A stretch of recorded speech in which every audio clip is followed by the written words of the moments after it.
আইমানের যখন হাত ভেঙে যায় ফার্স্টে আমরা বুঝতে পারিনি। একদিন পরে যখন হাতের ফোলা কমছিল না তখন ডক্টরের কাছে নিলাম। ডক্টর এক্স-রে করে অর্থোপেডিক্সকে দেখাতে বলল। তখন বিকেল 3টা বেজে গেছে, হসপিটালে কোনো ডক্টর ছিল না। ওইখান থেকে ট্রমা সেন্টারে চলে গেলাম। ট্রমা সেন্টারে গিয়ে দেখি ডাক্তার ওটিতে গেছে। প্রায় 1.5 ঘন্টা বসে থাকার পর ডাক্তার আসলো। আমি শুধু একাই ছিলাম আর খুব টেনশন লাগছিল। ওইখান থেকে প্লাস্টার করে বাসায় আসলাম। টেনশনে পড়ে গেলাম কিভাবে কি সামলাবো। সময় আমার বড় ছেলে মেয়ের ফাইনাল এক্সাম চলছিল। এদিকে আয়মান একদমই কোল থেকে নামছিল না, মুখটা সারাক্ষণ কাঁদো কাঁদো করেছিল।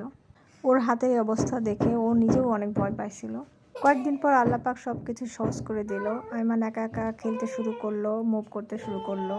21 দিন পর হাতের প্লাস্টার খোলার কথা ছিল, কিন্তু ও এত নড়াচড়া করতো। 2 দিন আগেই প্লাস্টার এমনিতেই বাসায় খুলে গেছে। পরে ডক্টরের কাছে নিলাম, ডক্টর বলল ভালো আছে।